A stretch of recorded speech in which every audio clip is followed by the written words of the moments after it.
I missed you. I did. I missed you. I don't know. You could not have missed me because of Tommy Pigott. Thank you for taking care of him, being nice the first day and not so much the next day. But thank you, Tommy. Great job. I'm very, very proud and honored that you were standing up here. Thank you. I appreciate it. Thank you, everyone, for being here. Welcome aboard. Daphne smiling. That's a good sign. But she's always smiling. That might be a bad sign. We do, of course, have a statement and a few announcements here. And thank you again all for being here. We condemn the heinous murder of 2 staff members from the Israeli embassy in Washington, D.C. last night. Every day we talk about in this room the aftermath of one of the most obscene attacks on Jews in history. The October 7th massacre was a reminder to the world that Jew hatred and murder is the hallmark of terrorists and monsters around the world. The envy feeding this hate is thousands of years old. It is now the 21st century, and it is time for the barbarity to end. While this obscenity happened in Washington, D.C., we have a president and a secretary of state that recognize the importance of saying, enough is enough, and genuinely, never again. There is a reason why we stand in solidarity with Israel. There is a reason why we stand with our partners at the Israeli embassy. And there is a reason why we stand with the Jewish people here in the United States and around the world.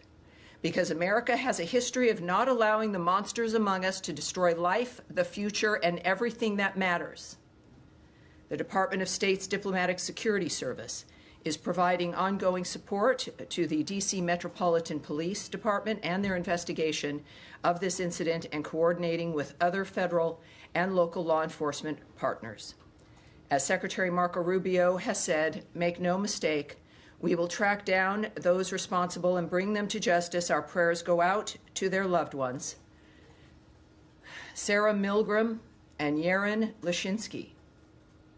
Sarah Milgram and Yaron Lashinsky. May their memory be a blessing. Now, on Capitol Hill this week, Secretary Rubio went before Congress to share how we are implementing President Trump's vision of an American-first foreign policy. He made clear that America is back and that securing our borders, making communities safer, and combating criminal cartels are once again key priorities of our foreign policy. He also explained how the fiscal year 2026 budget request for the Department of State will enable the department to deliver on President Trump's foreign policy agenda that makes America safer, stronger, and more prosperous. The budget request in the State Department's reorganization will ensure our ability to respond to the challenges of the 21st century on behalf of the American people. And now finally, ahead of Memorial Day, which I know we're all looking forward to, I want to recognize and honor the Americans who gave their lives to defend our freedom. Their bravery, service, and sacrifice represent the very best of America.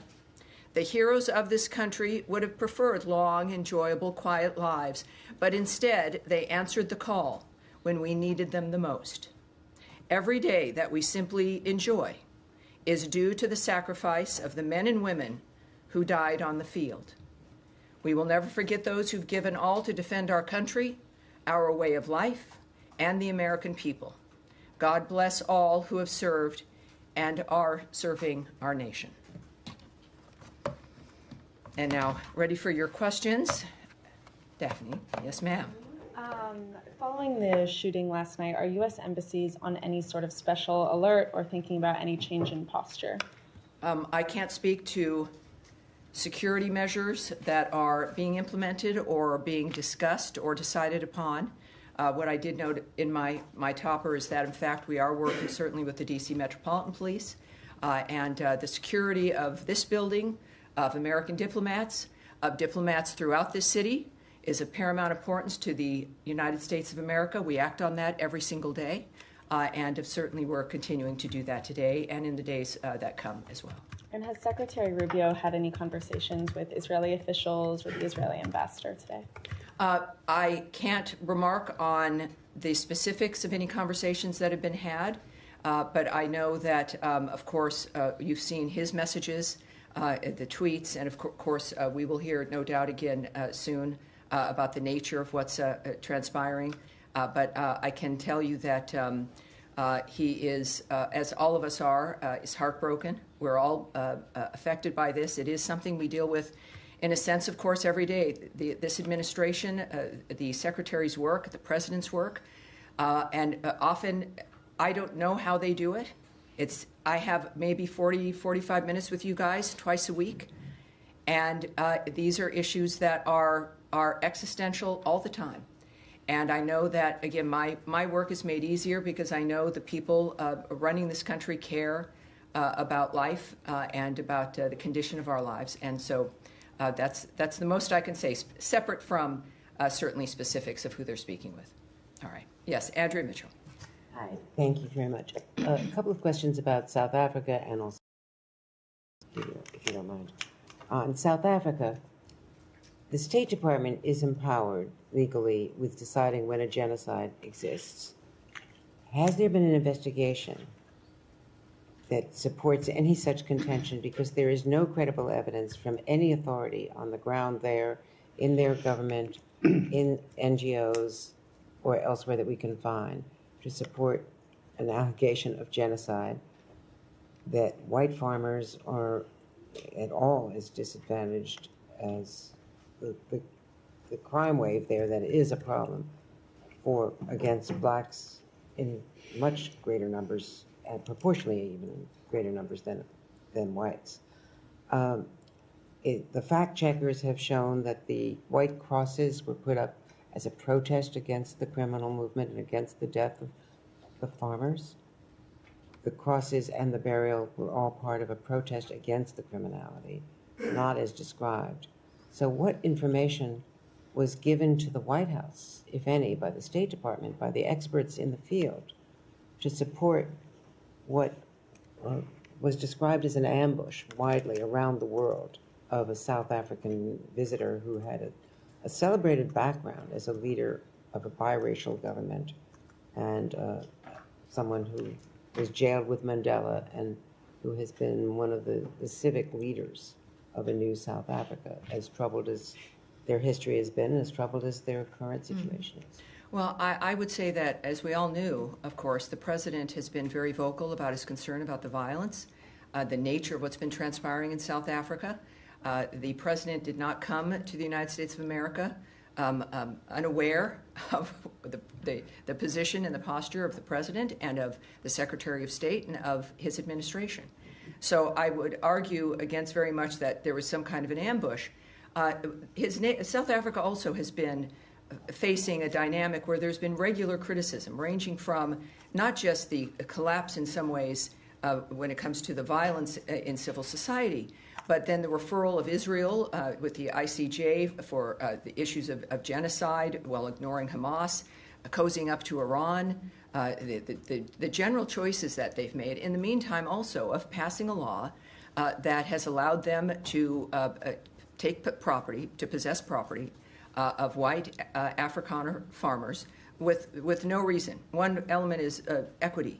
And so when you're passing laws like that target a group, ostensibly sending a message to the population that these people have a price to pay, there's something that they need to be doing, that they deserve to have their land taken, combined with the chance of kill the Boer, the massive rallies where encouragement of violence is prevalent and is at the core of it, in addition to the associations South Africa and its president have chosen to make, like with Iran and their actions against Israel. It creates a picture that is worthwhile having a conversation in the Oval Office. And that is, I think, it is the transparency of the president, certainly both leaders aware of what the concerns have been and what the arguments have been.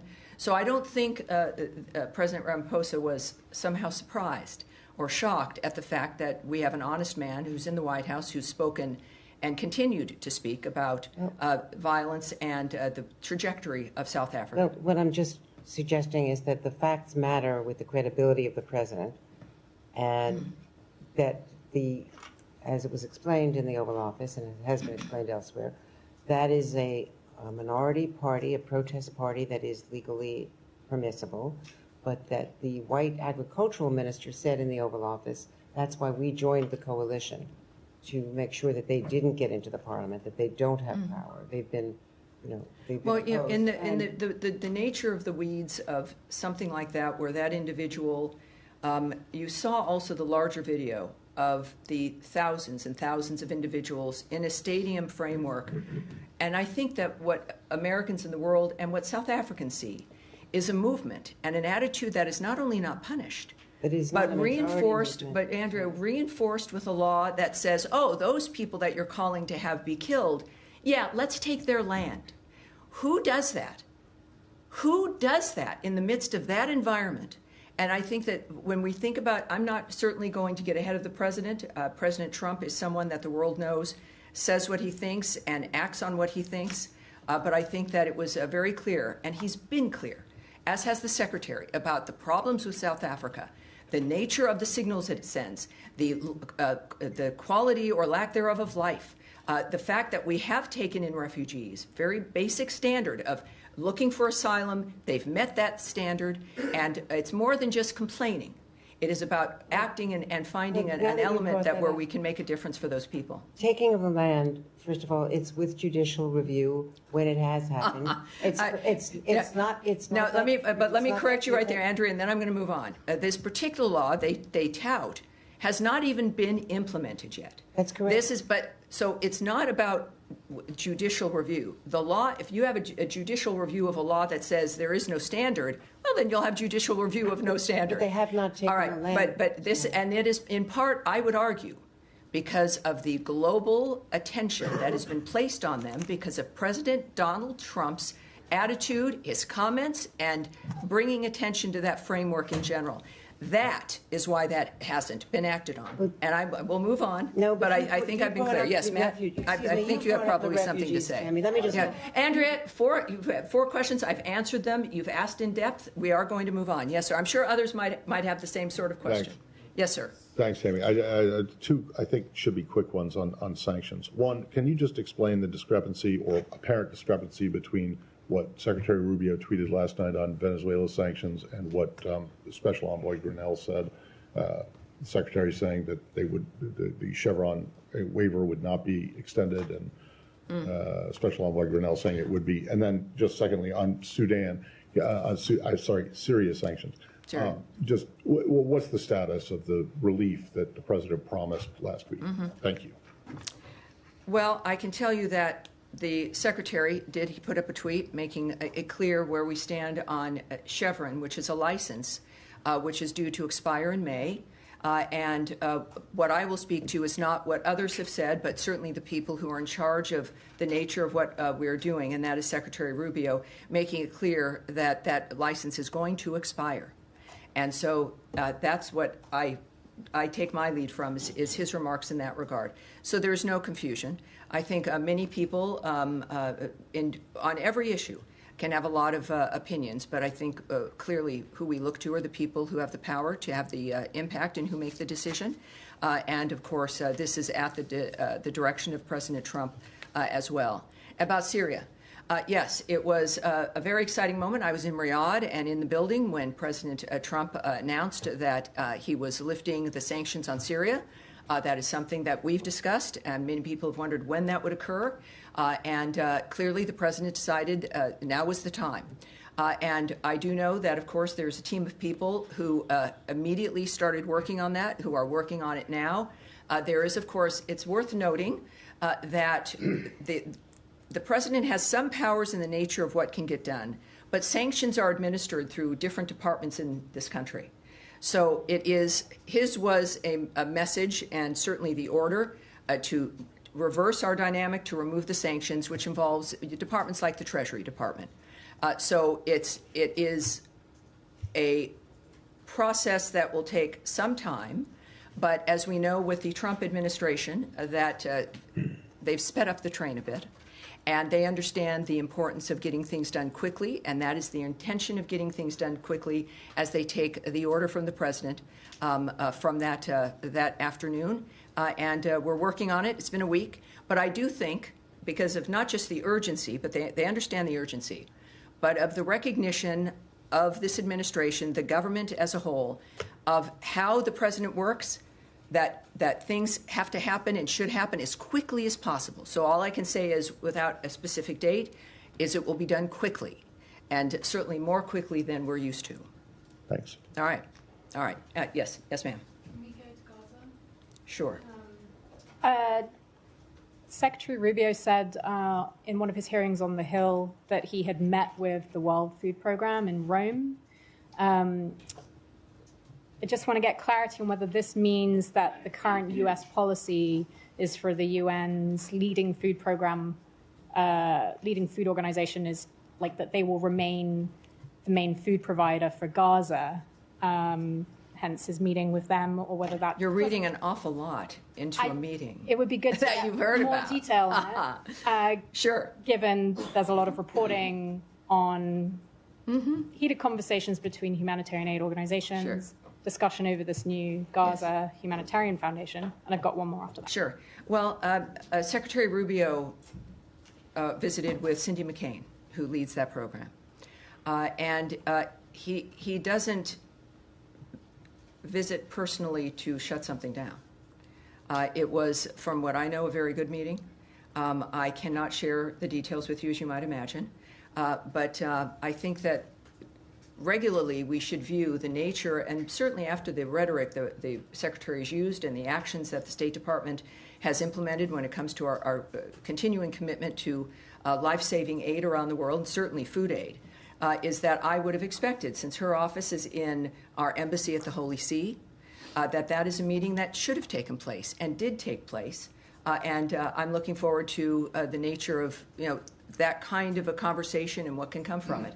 And we'll see. But it was that entire visit was very good. I think very certainly we went to the inaugural mass with the Pope. But overall, it was a recognition and a commitment, seeing this from the Secretary, being there as he is a practicing Catholic, but also knowing how each part of his work mattered and also was implemented on that trip.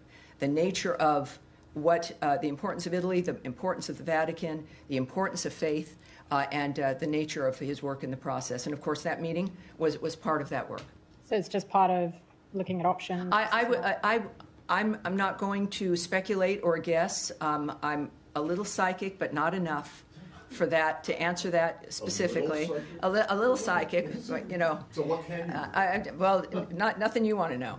But it's I would don't speculate on that. But I do think because of the speed in which we work, we will all see the intention of the Secretary, the nature of what's happening with the World Food Program, and under certainly the leadership of Cindy McCain and what her intentions are as well. So okay, we're looking forward to it. So you had some more. You had Sudan.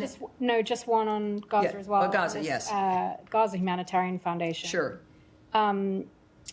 There's reporting about private security that would be used for this new foundation.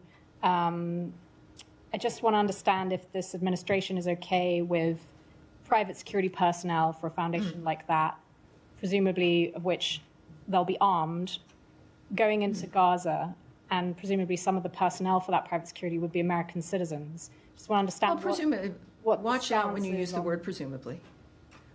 Watch out. I mean, looking at other private security firms and what they do, and some of us. Well, I think that yes, it's good that you're concerned about security. We all are, and that's been one of the problems we've had with Gaza is the ability to move food aid and medical aid through an arena that is not thinking as you think. They are not concerned about safety.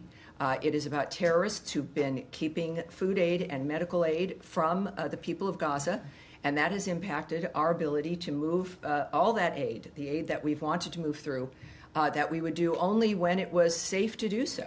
So our concern has been constantly about safety and what we could achieve in that environment. That's the point of ceasefires, is to have safety. So I would, with that being a standard, that we will support having things move in if it can be safe, that having a security service is important. I think we all would agree. I won't get into the details of how it's being managed, but because that's the Gaza Humanitarian Foundation, which is private and operates on its own. But clearly, when it comes to what one of our core elements was, which is that we support all of this, if it can be moved in safely and securely and without falling into the hands of terrorists and the people who are causing death and destruction in that area. It seems like they've structured something that can manage that is the equivalent of something that we can all agree on, and they're moving forward. So that's the story, is that we've been able to do it, we being humanity, that it's something that all of us have wanted to see, which is a movement of aid. If they use private security, you need to call them. When we speak about private security, what I look at as the story is that we've managed or expect to manage a security that gets food and medicine to the people who all of you have wondered about whether or not they're going to get it. That's my story, and that's the story of humanity and the people of the Gaza Strip. Yes, sir. On Iran, Mr. Witkoff is meeting with Mr. Arakchi tomorrow in Rome. Both sides have been stressing on respective positions in the past few days regarding enrichment. Do you see a chance to have a path forward towards compromise or not? And if I may, a second question. Can I answer that one so that we can, and then I won't lose you, don't worry. Thank you. It's like we're on a slide, you're hanging on. Yes, what I can say is that we've made it clear on every project we're working on, certainly including Russia and Ukraine, that our involvement is really because we feel we can make a difference, and that's why we do it. This additional meeting, certainly the fifth round of the nuclear talks, would not be happening if we didn't think that there was potential for it.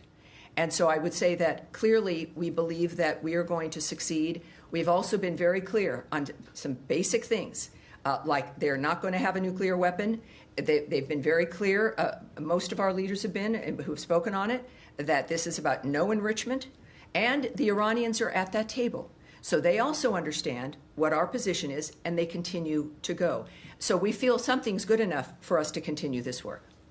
Second Yes, question. Secretary Rubio this week at the Senate Foreign Relations Committee said that the past four meetings have been focused on enrichment only. So other issues like the Iran's support for the proxies, which is like a concern for the regional countries, are those issues going to be discussed later on, or are they going to be part of another round of discussions? Well, I'm not, again, part of the negotiating team, won't discuss what might be the plan. But just like an issue of needing a ceasefire before you discuss what the land is going to look like and what the nations are going to be doing after the fact, there's points that you have to get to before you discuss elements that might not even be a factor if you can't get to the bright line that allows us to move forward. And that bright line has been enrichment, certainly not getting a nuclear bomb, and those things have to be addressed. I say this because that's what I've seen them do, and being very specific, which is fabulous because nobody's guessing at what the goal is. But of course, considering the generational issues involved, this is, and the president has said this about everything he's worked on, with the generational issues involved, that these cannot be solutions that last 6 months or are able to be broken in 18 months, or in 3 years, your 15-year-old is suddenly pulled into a war because now they're 18. That these have got to be enduring, fundamentally changing arrangements that only Donald Trump can bring because of the nature of his attitude, his vision, and because of the support of the American people understanding that this was a factor. So I would say, well, I'm not going to go on from that. I think that'll be it. Yes, but yes, go ahead. Hi there. The U.S. sent some migrants to Djibouti, and I'm wondering, are you in negotiations with Djibouti to accept these people, or are you still trying to get them to South Sudan, who say they won't take third country nationals? What's the State Department's role in this? Well, we know that, of course, the Secretary's been very open about the fact that we are negotiating with a number of countries to facilitate the deportation of people who are here in this country illegally. I can say also, as the Secretary has noted, that we remain unwavering in our commitment to end illegal and mass migration and bolster America's border security. I won't discuss the diplomatic conversations, which clearly is part of this framework, with specific countries here. I would also point you to Caroline Leavitt's remarks the hour before my briefing here, where she noted a court order required the flight to go to Djibouti, and I know the White House has more details on the framework involving that. So we're currently just in the sense of handling this in an immigration posture, certainly it is a reflection of our continued attitude and position, and I don't think that this situation is certainly in the courts, which I can't remark on, but we're familiar with having to make our arguments in a variety of arenas, and this is one of those times. And but I know Caroline had more specifics. In South Sudan, there was a dispute before with them for not taking somebody, and you guys stopped issuing visas. Has that been resolved? Yeah, the visa situation remains the same. Yes, we reacted in that regard because they had confirmed that this one particular person was a citizen, prepared to take him back, and then that did not happen at the last moment. And so our response was, when you're having a diplomatic negotiation with a country, you're going to respond to certain situations. We can say that in the midst of that, in the aftermath, our posture on visas and all of that has not changed. And we've noted, of course, regularly that we monitor their behavior, their attitudes, which, of course, continues to matter to us. But we also are currently accepting certain diplomatic and official visa applications and if eligibility is determined in that regard. And we do that, as always, on a case-by-case basis. So at this point, I have nothing more to report on that, except that it is still in place. Yes? Can I just ask a quick follow-up on Iran? Two Iranian sources told my colleague Fred Pleiken, who's currently in Tehran, that they are concerned about the sincerity of the United States heading into this next round of nuclear talks, and they think Trump is steering the conversation towards deadlock. Obviously, the administration has said that they want an Iran nuclear deal, but is there anything you can shed light on in terms of the dialogue between the two sides that might be causing unnamed Iranian sources to tell us this? Unnamed Iranian sources? No, it's not. That doesn't interest me. It's gossip at that rate. Certainly when we have, and we've said repeatedly, to not discuss this in the media because it makes things harder. Everybody has an interest in all of our negotiations doing well. Some people don't have an interest in that. And that's where you get unnamed sources from, I don't know if there's an Iranian National Enquirer, maybe there is, but that's not something that I'm going to take seriously. What is the story and what matters is that everyone is at the table in Rome. And what is the intention of Steve Witkoff going into the talks? Well, it's very clear what I've also just said a little earlier, and we've said in multiple briefings. The goal is to end the inability for them to have a nuclear weapon, to change and end the enrichment of their nuclear program and the intentions of that nuclear program. So it's a significant structural change in what Iran thinks it's going to be doing, and that's the negotiations. I think they've been very clear about what the intentions are. And just one follow-up on a different topic, but this is just coming out now from... oh, not another one. Homeland Security. No, don't Not worry. another one. Not like last time. Okay, good. But Homeland Security Secretary Kristi Noem says that DHS is now terminating Harvard's ability to allow any foreign students to enroll in the university, saying in a statement that the administration is holding Harvard accountable for fostering violence, anti-Semitism, and coordinating with the Chinese Communist Party. This is obviously a program that isn't run out of the State Department, but some of these J-1 visas are issued by the State Department. So can you shed some light on this decision by the administration? We've seen those reports, and we're looking at them, and I can't answer that immediately, but as soon as we might have an answer, I can get it to you.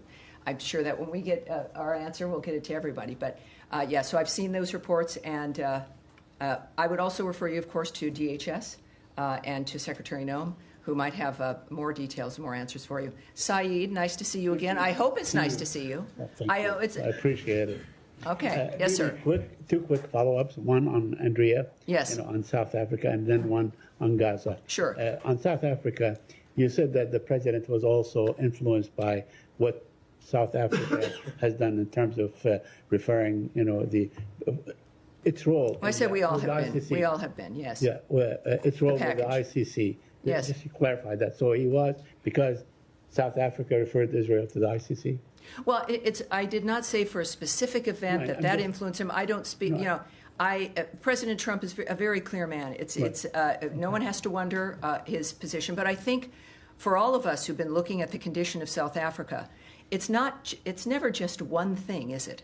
It's a number of things. I'll finish. I know you might not be liking my answer, but I'll finish. Saeed, it is a series of things that point to the intention of an administration or of a regime, and it is usually consistent. So if you're wondering about the nature of why it matters that people are at a huge stadium shouting "Kill the Boer," which are for those at home, the Dutch descendants of settlers of South Africa, and who are white farmers. Combined then with the government that says, oh, we reject that, they're not part of our government, but then pass a law that allows the government to take the property of those very same people simply because they're white farmers. So that speaks to the intention of a regime, in addition to their behavior with other nations, their foreign policy, how they would view the victims of October 7th, the Jews, as those who should be referred to a criminal court versus Hamas, in addition to having a rather cozy relationship with Iran. So you don't need to be in a seminar at Stanford to understand and to recognize the trajectory of South Africa. That is the argument for those who are looking at that, again, beyond one issue. And I think those issues speak quite loudly. And very quickly on Gaza. Yes. Now, the Israelis are saying they allowed maybe 6 trucks or 9 trucks, we don't know. And international agencies say no trucks were allowed in. Could you clarify if you have the information? Have any trucks been allowed in? The number of trucks, if you know the number, and so on. And what's next in terms of figures and numbers? Well, I won't share numbers with you, but what I can tell you, and you know this, having covered this situation, that Israel's been honest about the nature of what it's been doing and why, as it fights for its security and in its own defense. There's, if you're getting a report from Israel about the nature of what has moved into the region, I would suggest that you should take that report seriously. I think that everyone knows that the eyes of the world are on that region, and at the same time, the story is, what I would argue, is, as opposed to the numbers, is the fact that aid is moving in to Gaza. And it's interesting to me, Saeed, that is something that I've talked with you, and we've even had some sort of fights about. And that isn't something that has been recognized, but I'll do that recognizing, and that's what the real story is. Yes, sir, in the back. Yeah, thank you, Tammy. Kurdish delegation led by KRG Prime Minister Masoud Barzani is in town. They have signed 2 energy deals with the U.S. companies valued at $110 billion US. These 2 deals have been rejected by the Iraqi government. I'm wondering if you have any comments and reaction to that. And do you have anything to share with us about his scheduled meeting with Secretary Rubio tomorrow? Well, I can tell you that we were pleased to see Prime Minister Barzani sign massive deals with U.S. companies to expand natural gas production in the Iraqi Kurdistan region, which will help Iraq harness its own domestic resources to become energy independent, which we've, again, talked about. It's really great. We've talked about these things. Often I can't give you answers. We don't know when it's going to happen. And then to be able to report to you that it has happened. And that is a key administration priority. And being energy independent is obviously a major national security issue. So these deals, I think it's like over $100 billion. And yes, that's what we've all been working for. So we support these deals, and we have encouraged Baghdad and Erbil to work together to get gas production to commence as soon as possible. At the same time, we have, of course, the declaration that these are null and void, right? Yeah. Now, this is the kind of shenanigans that can be a problem. But we also know that, I'll give you a sense of our relationship with Kurdistan. The Kurdistan Regional Government Prime Minister and his visit to the United States signals our desire to strengthen the U.S. relationship with the Iraqi Kurdistan region. And as you've noted, Secretary Rubio will meet with KRG Prime Minister Barzani to discuss expanding trade and investment between the United States and the Iraqi Kurdistan region. He has also stated, Secretary Rubio, that we support the Kurdish autonomy and the U.S. companies doing business there and urge the government of Iraq to respect this economic lifeline that is necessary to prosper and succeed. We believe that U.S., Iraqi, and Iraqi Kurdish interests are best served by having a strong and resilient Iraqi Kurdistan region within a sovereign and prosperous federal Iraq. Thank you so much. All right. Yes, sir. Yes. Issue. Well, I won't have much more, but you're welcome to do it. You referred to DHS, but in a Sure. bigger picture, presumably the United States wants to attract the best and the brightest insofar as foreigners, students, immigrants. And these top-tier universities are one of the most prominent ways to do that. So do you think prohibiting Harvard to enroll foreign students kind of gets in the way of that goal? Well, again, I can't speak to Secretary Noem's plans and strategy and her decision to implement this. What I would argue is that we have an interest as a nation, as President Trump has spoken to quite often, that we have an interest as a nation for these universities that are supposed to be the gold standard to actually deliver people who are educated and can function in society and on campuses that encourage a learning environment as opposed to one of left-wing activism, where you have individuals leaving the university level in this country as our rates are declining when it comes to comprehension and reading and a whole host of other things. That it has to be more than just a label or a brand. It has to deliver results for the families that do pay a lot of money for it. And I think that there's a point, as you've seen, I think it's obvious from the Trump administration, with the federal money that flows into those coffers and the nature of the kind of talent. You can speak about foreign talent. Let's speak about American talent. You've got a wonderful kid who's done very, very well, and then you send them to Harvard, and a kid comes home, and you don't even recognize them. And they're definitely primed to be a fabulous left-wing activist, but they're maybe not going to be able to get a job. And so, this is a recognition and movement that universities around this country are recognizing that American families have standards. We spend money so our children can be educated in the normal function of life. And we get kids back who have not received the kind of education we expected. COVID highlighted this for many of us. But I think that this opens up a conversation, as it should, between the federal government and the universities that we rely on and have been proud of, that we deserve to be proud of them again. And if we're going to speak about who we rely on for the best and the brightest, there's plenty of American kids who also deserve to be taken seriously. And I believe that we can handle all of them properly. Yes, sir. Thanks very much. My question is on U.S.-India relations. Secretary of State Marco Rubio and President Trump both are very famous in India. As far as the U.S. policies are concerned, most Indians agree with. I hear you're pretty famous in India. Yes, I am. All right, keep going. My question is, Madam, yes, sir. As far as terrorism against India, recently in the state of Kashmir is concerned, innocent Indians tourists were massacred. Oh yes, we all know that. Yes, ma'am.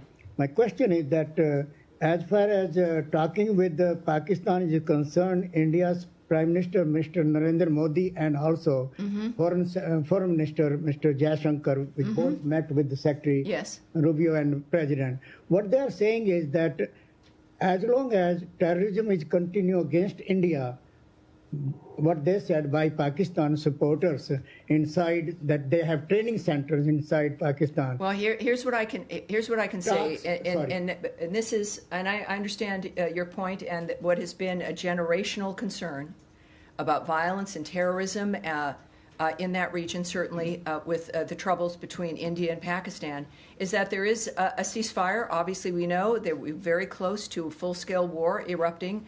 And what's very exciting and heartening is that America's involvement and assistance made a difference in that stopping, and a ceasefire that has continued. But of course, within that, one expects, as the world noticed again, that has not been resolved. that the potential of having these long-term problems resolved has returned, and it is an opportunity. And the good news is that, unlike some other regions, there's been a commitment to a ceasefire that makes. Oh, is that my alarm? I said, thank you. I should ask you to put on your alarms. It's like, oh, Tammy's done. All right, we're gonna have. All right, we'll have one more in the green jacket in the back. Yes, ma'am. Thank you, Tammy. Make sure her mic is on, just as she's in the back here. The sound here is. Two quick questions.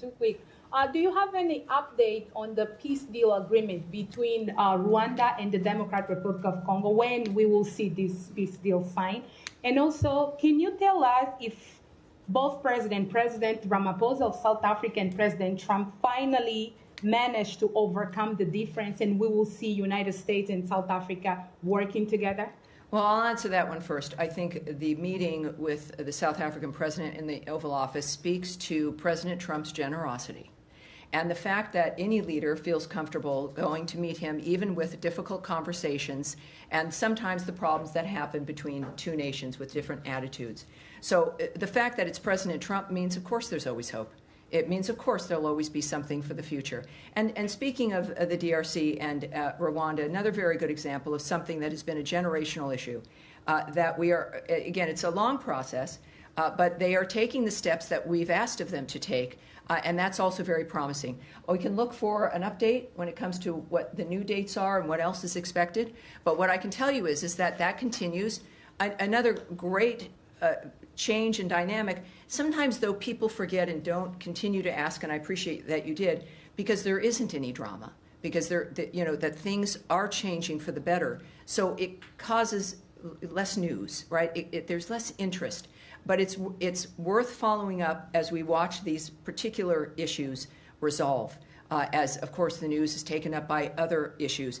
But this administration is committed across the board to peace and prosperity, and it seems the world's giving them a lot of chances to act on that. We do one more? One more. Yes, sir. My Italian friend right there. Two more. Yeah. Thank you. Well, yeah, indeed, one is on about Italy. Actually, the Vatican. So I was there. Yeah, beautiful place. Beautiful place. Very moving. And there was also some conversation with Parolin, which is the Vatican Secretary of State. So, are we seeing those conversations because we also have an American Pope that can actually better deal with our president? And how close are we to actually the negotiation at the Vatican? And then I have a second question on Russia. Yes, obviously the condition of the world existed before our new Pope Leo. I'm not a Catholic, but I'm very moved by the nature of that faith, and it was just a beautiful experience to be there. But I can tell you that, of course, the plans and the conversations with the Pope himself and certainly other leaders there was important. It always would be. If you're going to be in Italy for any reason and you're the leader of the free world, the Secretary of State of the free world, you want to meet with these people. This is why they're in their positions, is for that reason. So I think that's it's not because Pope Leo is an American. However, it's pretty terrific, and it's a reminder that your commitment and your faith, and it can lead you anywhere. And so we, of course, pray for his success as he moves forward with his duties. And the rest of your question was? I have a question about Russia. I mean, not about Russia. I'm so sorry. Good.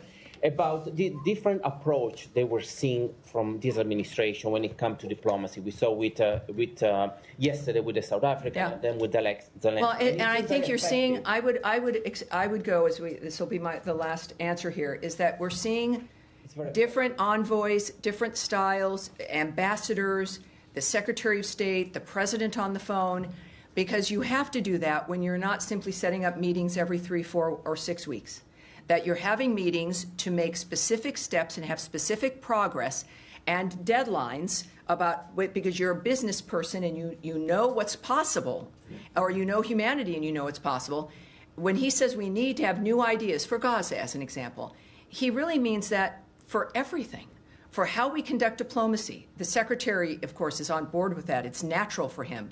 Traditional diplomacy, going, talking, getting deliverables, making sure the relationship is active and alive. And that is how you bond, you make friends, and your relationships with other countries are better. So the Secretary operates in that fashion, but yes, there's a huge difference in that we are on, well, certainly we have now, 3.5 years?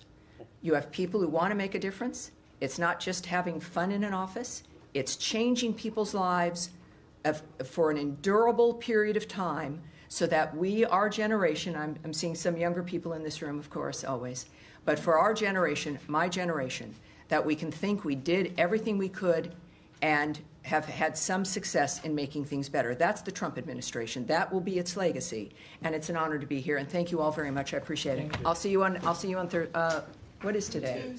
I'll see you on Tuesday. You know, the trip, it's like, oh my gosh. I thought I was waking up in a hotel today, but I wasn't. Thank you. Thank you, guys. Thank you. Great to see you. Appreciate it. Oh, here comes Matt Lee.